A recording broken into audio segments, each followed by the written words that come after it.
J'espère que vous avez passé une bonne semaine. Mon téléphone se casse la gueule, c'est pas grave, je vais y arriver. Je suis vraiment honorée en fait que les Amazones parisiennes m'offrent une petite fenêtre sur leur Insta pour communiquer. Coucou Fudo Roumian Miam. D'être invitée en fait me permet de me sentir plus légitime à parler. On a tous plein de choses à se dire. Donc je trouve ça un peu fort de café de prendre la parole, se dire que voilà, on peut avoir un auto-dialogue parce que là il y a des petits messages mais on peut pas se parler vraiment ensemble. Mais je me nourris aussi beaucoup de tout ce qui se passe. Alors cette introduction était vraiment très chaotique, je suis désolée, c'est comme ça que je rentre doucement. J'essaie de prévoir un tout petit peu et de construire un peu ma pensée et à la fois de laisser aller. Donc voilà, et puis ça permet de faire du blabla pour attendre que les gens arrivent un peu et attaquer. Donc excusez ce bordel de présentation. Ça fait maintenant 3 semaines qu'elle m'invite qu'elle m'invite. J'essaye d'échanger un peu. Là, du coup, par rapport à la semaine dernière, j'ai vraiment eu comme une espèce de choc, de prise de conscience qu'on se comportait comme des femmes battues, violées, en fait, qui pensent que elles n'ont pas le droit de dire stop. Parce que emprise à la peur et aussi à la honte. J'ai compris qu'en fait notre société entière était enfermée dans cette peur et cette honte de aujourd'hui dire stop en fait à la maltraitance. Je remercie malgré toutes les souffrances que ça a engendré et les conséquences aussi que ça a pour beaucoup d'industries, dont la mienne, dont celle du cinéma. Mais évidemment, l'industrie du tourisme, enfin voilà, toutes les industries impactées par cette crise, toute ma compassion, tout mon amour. Et en même temps, je dois dire que vraiment, cet arrêt de cette machine à laver, de ce tambour battant, en fait, qui nous empêchait de réfléchir, me permet à moi, en tout cas personnellement, de me poser des questions qui étaient là, qui flottaient, mais que je ne prenais pas le temps de visiter vraiment, en fait. Alors la semaine dernière, je disais ça, alors parlons en fait, ouvrons notre bouche tous autant qu'on est, disons stop en fait à toute cette industrie qu'on ne veut plus, à ce monde dont on ne veut plus, qui est en train de nous emmener tout droit dans le mur. On a tous le pouvoir de ça aujourd'hui, on est tous munis de téléphone, on est tous munis de réseaux, ça consomme beaucoup d'énergie, donc si on s'en sert, autant que ce soit utile, autant que ce soit pour aider en fait le voile en fait à partir. On nous ment depuis maintenant longtemps.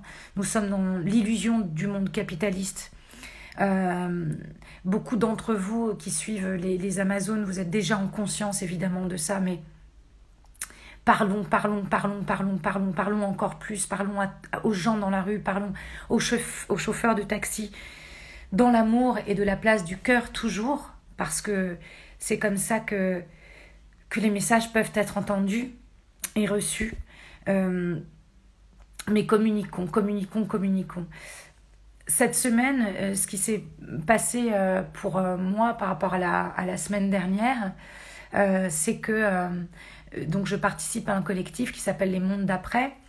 Et c'est une plateforme libre et apartisane. On est diffusé sur YouTube et sur Facebook, où on mélange beaucoup de typologies de personnes qui communiquent et réfléchissent sur les mondes d'après. Donc on a des grands scientifiques et puis des êtres dits très spirituels, etc. On essaie de casser les frontières, mettre des artistes, des infirmiers, tout ça, et créer des tables rondes avec aussi une mise en lumière de toutes les actions positives et concrètes qui sont mises en place. Il y a une énorme armée de lumière qui est en train de se réveiller. Where are you from? I'm from Paris. How are you? I am good. Merci, je lis en même temps. J'ai pas trop l'habitude. Voilà, et cette semaine, sur la plateforme, a été proposée jeudi soir une émission qui s'appelle Les Mystères de la Conscience. Et j'avais envie de parler de ça aujourd'hui.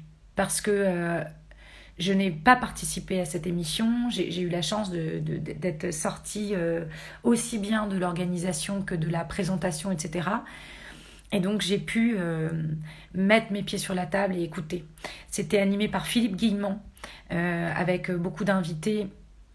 Olivier Chambon, Claire Barré, voilà, des personnes qui ont travaillé avec des personnes qui font des sorties de corps, des personnes qui travaillent sur les ovnis, etc. Vraiment, tout ça sous l'œil de Philippe Guillemont, qui est un chercheur au CNRS.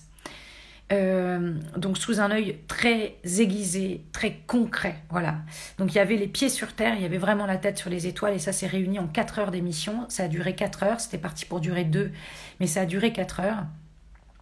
Et j'ai pris une énorme claque, en fait. J'ai pris une énorme claque. En fait, chaque semaine, je prends une énorme claque. La semaine d'avant, c'était Dayara, représentante du peuple autochtone, défenseuse de la forêt d'Amazonie, qui nous disait « Chacun de vos privilèges, vous nous les devez ». Et qui ramenait, en fait, à la réalité de ce monde que nous avons construit sur le massacre, en fait, des colons. Comment ça peut être OK ? Comment peut-on aller bien alors que nous avons construit notre histoire là-dessus? Comment pouvons-nous aller bien alors que notre terre est en train de mourir? C'est pas possible. Cette phrase a fait exploser un plafond. Ça, c'était la semaine d'avant. Et là, c'est 4 heures d'émission que je vous invite évidemment à regarder. On n'a rien à gagner, sinon à faire exploser des plafonds. Elle m'a explosé. Pourquoi? Parce que tous autant que nous sommes, et encore plus chez vous, chez les Amazones parisiennes, et dans ces groupes d'être éveillés et en route vers l'éveil, nous savons qu'il y a quelque chose de plus grand que nous. Nous savons que nous sommes tous interconnectés avec chaque particule de vivant sur cette terre et dans le ciel et dans les étoiles. Nous savons que nous ne savons rien, sinon que l'endroit où ça fait du bien, c'est l'amour. Ça, c'est sûr. L'endroit où ça fait du bien, c'est quand on prend en compte l'autre, quand on care, quand on fait attention, quand on protège. Et je me retrouve confrontée depuis toujours, et je vais rentrer dans des choses très intimes dans cette vidéo. Je vais raconter des choses que j'ai jamais racontées publiquement. Mais en fait, ça suffit. Faut parler, faut libérer cette parole, faut la libérer. J'entends des gens qui ont eu des near-death experiences, qui ont vécu des trucs incroyables et qui n'ont jamais osé en parler. Mais parlons de toutes ces choses qui nous arrivent. Ça n'est pas paranormal.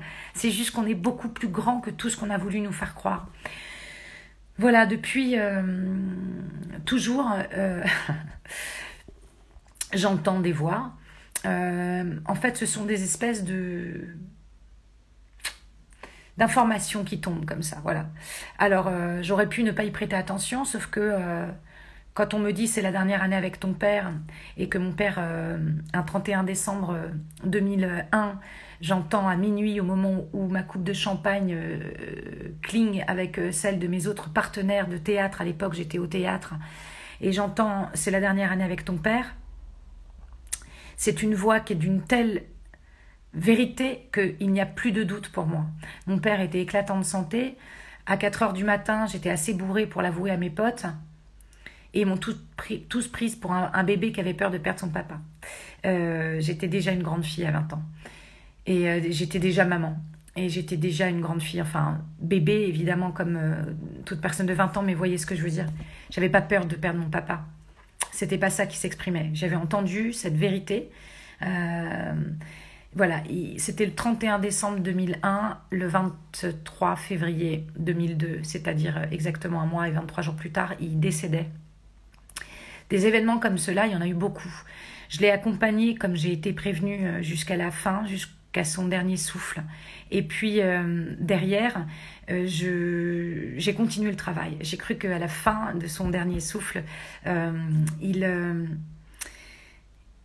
ben voilà, ma mission était finie, et pas du tout. Ça a continué encore et encore. J'ai très souvent ressenti quand des amies à moi étaient enceintes avant même qu'elles le soient ou avant même qu'elles le sachent. senti même ça pour des gens à l'autre bout de la planète pour moi, hein, comme quoi le temps et l'espace sont vraiment une construction mentale. Voilà, il s'est passé toutes ces choses en fait dans ma vie, une connexion au monde minéral, une connexion au monde végétal. Et puis, j'ai été chercher plus loin. J'ai rencontré l'ayahuasca, j'ai rencontré les états modifiés de conscience. Et encore une fois, j'étais affirmée en fait, confirmée, infirmée dans dans cette sensation en fait, hein, encore d'un plus grand, de ce temps qui n'est pas du tout passé, présent, futur, mais passé, présent, futur, donc qui se construit de manière interconnectée. Doucement mais sûrement, j'ai avancé vers ce chemin et compris vraiment, mais à contre-courant, comme nous tous, comme tous ceux qui faisons ce chemin, à contre-courant de la société. Pourquoi est-ce qu'on veut nous cacher ça? Pourquoi est-ce qu'on veut nous rapetisser? Pourquoi? Et je me retrouve devant cette émission des mondes d'après avec tous ces scientifiques, tous ces chercheurs, tous ces gens crédibles qui même eux ne sont pas écoutés et qui disent en fait la vérité. Voilà, la vérité sur en fait sur le fait qu'on ne sait rien en fait, que tout simplement on ne sait rien, que il y a une vie là-haut. Ça y est, le Pentagone a livré des vidéos d'OVNI, d'objets volants non identifiés et qui ne correspondent pas à la technologie humaine. Faut dire quand même qu'on a la preuve sur Terre déjà pour avoir des structures et des constructions sur notre planète que l'homme n'est pas capable de faire même aujourd'hui et qui datent pourtant d'il y a très très très très très longtemps. Et là aujourd'hui, en fait, en physique quantique, on est même en train de réussir à prouver que les trous noirs et les trous blancs créeraient en fait un loop passé, présent, futur, comme ça, qui se joue et qui se rejoue avec la possibilité de réinventer son futur. Ça veut dire que nous serions maîtres de notre destin, pour de vrai. Ça veut dire que nous pouvons dire stop. Voilà. Alors ça m'a explosé la tête. Pourquoi? Déjà parce que c'est pas une lubie, c'est pas peut-être les ovnis, peut-être la conscience, peut-être l'âme, peut-être la vie après la mort. Non, et là c'est vraiment la seule et unique raison pour laquelle tout le monde n'est pas encore au courant. C'est parce que les scientifiques ne veulent pas admettre qu'ils ont tort. Voilà. Notre société ne veut pas admettre qu'elle a eu tort. Et parce que si on se réveille, on va comprendre que pour avancer, il va falloir demander pardon et revenir à la terre en fait, devenir autosuffisant. Voilà, et revenir à la terre. Et ça évidemment, ça fait peur au lobby. Et c'est pour ça que tout le monde a peur et que personne ne veut le dire, personne ne veut parler, personne n'ose vraiment, enfin quelques-uns, voilà. Beaucoup d'écologistes sont tués chaque année. On le sait hein, qu'il y a une conspiration pour nous garder endormis. Mais aujourd'hui, en fait, on est aidé par une force plus grande. Et je n'ai pas honte de le dire. Voilà, je le sais et je le sens dans mes entrailles. Et je n'ai pas honte de le dire. Pour tous ceux qui nient ça, aujourd'hui, il y a des preuves scientifiques. Arrêtons. Voilà, arrêtons. Redescendons dans le cœur, unissons-nous.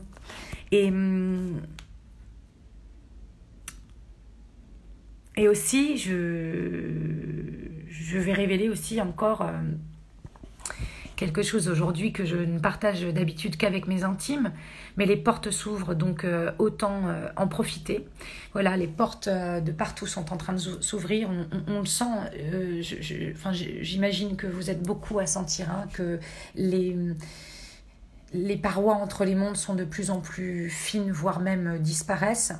Je pense que c'est aussi pour ça que le Pentagone nous livre ces vidéos. Je pense qu'il y a des choses vraiment qui nous échappent et qui vont commencer à être de plus en plus évidentes.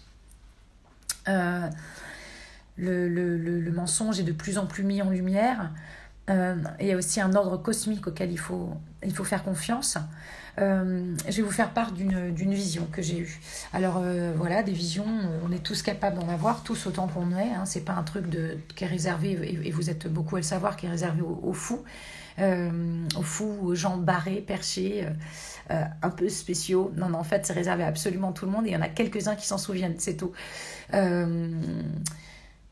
Donc je rentre en fait en état modifié de conscience de manière assez fréquente aujourd'hui, même parfois malgré moi, avec le tambour, dans mon sauna. Alors oui, j'ai un sauna, on pourrait se dire, waouh, quel luxe et tout. C'est pour moi le meilleur médicament du monde, c'est ce qui me permet de ne consommer aucun médicament. Voilà, je mange bien et quand il y a quoi que ce soit qui passe, je vais transpirer quand je n'ai pas la possibilité de le faire en courant.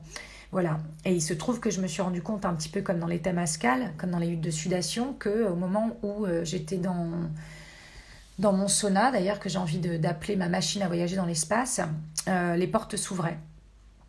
Et donc la méditation, le sauna, le tambour, donc sans prise en fait de plantes, je rentre en état modifié de conscience maintenant assez fréquemment, comme si en fermant les yeux, j'ouvrais mes non-yeux sur le non-espace non-temps. Voilà. Et de manière de plus en plus fluide, on va dire. Et moi, je découvre en fait tout ça. Je suis vraiment comme Harry Potter à 11 ans, tout bébé qui comprend pas trop ce qui se passe. C'est toujours mon corps en fait qui m'a dit va apprendre dans cette direction. C'est pas parce que j'ai appris des choses qu'ensuite mon corps s'est ouvert. C'est mon corps qui est ouvert et puis du coup j'apprends des choses. Je suis entourée de gens qui connaissent très très bien, très très bien toute la mythologie, qui connaissent très bien toutes les histoires reliées au peuple premier, au peuple indigène, etc. Et donc, quand j'ai des visions que je ne comprends pas du tout, je communique avec ces personnes-là qui sont comme des encyclopédies pour moi et me donnent des informations. Alors, je vais vous raconter en fait cette vision que j'ai eue. Je suis un petit peu longue et un peu fatiguée. Je m'exprime un peu dans un brouillon, mais le cœur y est vraiment. Donc il y a quelques jours, j'ai vu un vautour et j'étais très surprise parce que c'est pas un animal que je vois, que je ne l'ai jamais vu en fait dans mes visions. J'ai vraiment d'autres animaux qui sont là, qui sont près de moi et pas le vautour. Et je vois un vautour et en fait un vautour qui ressemble à un aigle, tour à tour, un vautour, un aigle, un vautour, un aigle, et puis ensuite je vois en fait un condor. Voilà. C'est un animal dont je ne connaissais pas forcément le nom en fait, qui est une espèce de croisement entre l'aigle et le vautour. Et puis je vois cet animal voler dans le ciel, donc comme si on m'avait montré un vautour de manière très forte, puis un aigle de manière très forte pour me faire comprendre que c'était un animal voilà, qui n'était pas dans mes références habituelles. Toujours ce jeu du petit pousset, de la devinette. Et puis à nouveau l'aigle. Mais cette fois-ci, un aigle bien distinct. Et puis ce condor, et puis cet aigle, et puis ce condor, et puis cet aigle.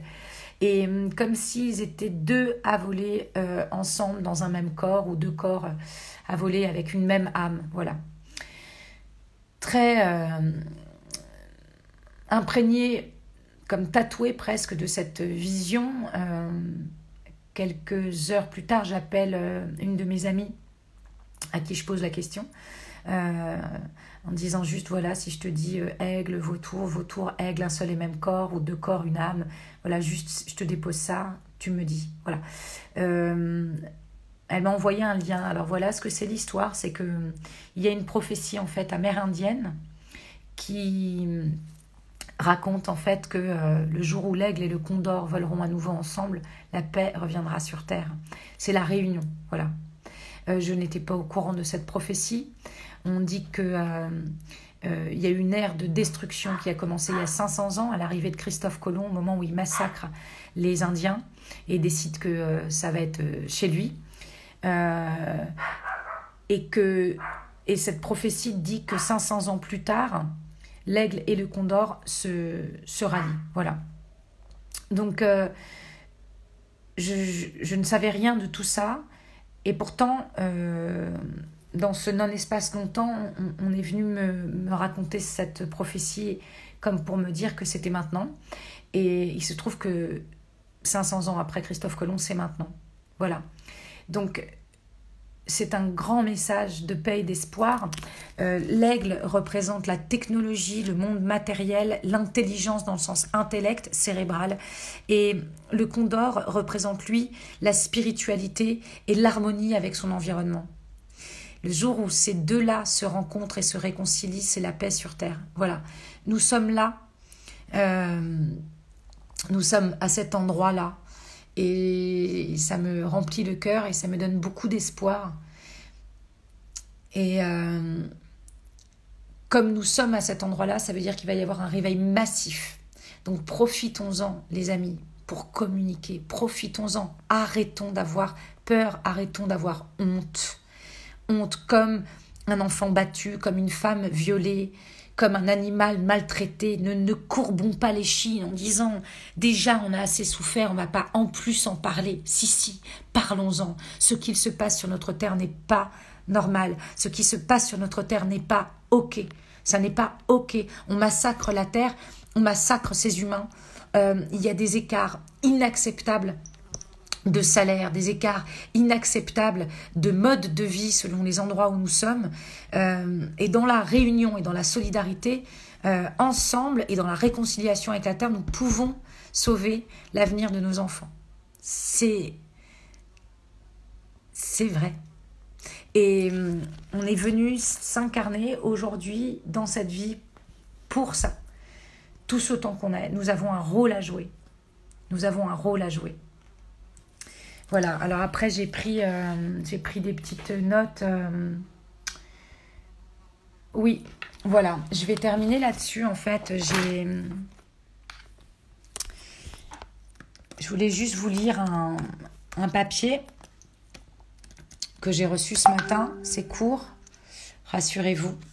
Un papier que j'ai lu ce matin. Vous savez que notre président a promis... notre président a promis qu'il n'y aurait pas de retour à la normale, qu'il n'y aurait pas de retour au monde d'avant, etc. C'est évidemment le contraire qu'il est en train de se passer, en tout cas du point de vue des gouvernements, mais pas du nôtre. Hein. Rappelons-nous, pas du nôtre. Et nous sommes le peuple, nous sommes les acheteurs, nous sommes le pouvoir. On a voulu nous faire croire le contraire, mais c'est pas vrai. Donc voilà, je voulais juste lire ça. Il y en a pour une petite minute, c'est un article du Nouvel Obs. Au début du confinement, on se prenait à imaginer un monde plus écologique, plus solidaire. Puis est venue la crise économique et le vieux monde a repris le dessus. Hop. Le nombre de malades du coronavirus passe pour la première fois au-dessous du nombre de personnalités ayant rédigé une tribune sur le monde d'après. La source est l'OMS. Repérée sur les réseaux sociaux, cette blague tourne en dérision la frénésie tant statisticienne qu'éditoriale du moment. Elle en dit long aussi, hélas, sur les désillusions actuelles. Ça pourrait sembler pessimiste, ce que je suis en train de dire. Au début du confinement, l'on se prenait... Ah, pardon, excusez-moi, moi et la technologie. Donc, à imaginer un monde nouveau, plus écologique, plus solidaire. Puis est venue la crise économique, d'une violence inouïe, et le puissant vieux monde a repris le dessus. Les matins qui chantent et autres jours heureux, comme les a qualifiés Macron, sont devenus sujets de plaisanterie. Non sans argument, certains ont commencé à remettre en question l'idée selon laquelle le virus serait l'enfant d'un système écologiquement déréglé par le culte du tout marché. La grande peste, la grippe espagnole et bien d'autres pandémies historiques n'ont certes pas attendu la mondialisation néolibérale pour semer la mort. Mais c'est oublier que la déforestation favorise les contacts de l'homme avec les animaux sauvages, que le dégel du permafrost peut libérer des microbes disparus, que la biodiversité... Hop. Mince, donc j'ai perdu la suite, excusez-moi. En somme, ce que c'est en train de dire, c'est qu'aujourd'hui, ils sont en train de donner 20 milliards pour relancer toutes les industries dont on ne veut pas, sans aucune compensation pour la terre. C'est-à-dire qu'on nous a promis ça au début et qu'en fait, aujourd'hui, ils sont en train d'aller à l'exact opposé. Nous ne pouvons pas laisser faire ça. Nous ne pouvons pas laisser faire ça. Nous ne pouvons pas laisser faire ça. Je ne peux pas dire mieux. Ouvrons nos bouches, écrivons, communiquons, éveillons toutes les consciences. C'est notre argent, c'est notre pays, c'est notre terre. Et ça n'est pas une poignée de gouvernement qui va décider en fait ce qu'on va faire de notre futur. C'est l'avenir de nos enfants. Voilà, c'est l'avenir de tous les enfants de la planète dont il s'agit. Il est important aujourd'hui d'ouvrir nos bouches. Il est vitalement important d'ouvrir nos bouches, d'ouvrir nos cœurs. J'ai une émotion parce que c'est pas une blague. Nous sommes à un tournant capital Nous ne sommes pas nés par hasard à ce moment-là.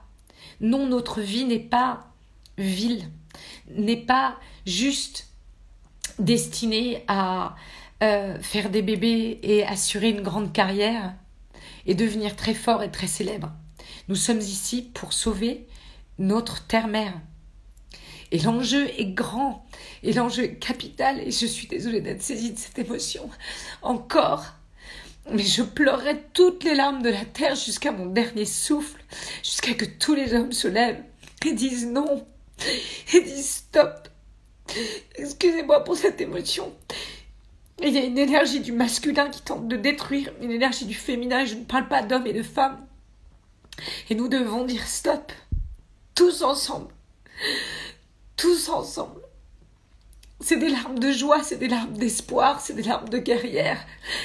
C'est les larmes de la croisée des chemins. C'est sérieux, on ne peut plus se taire.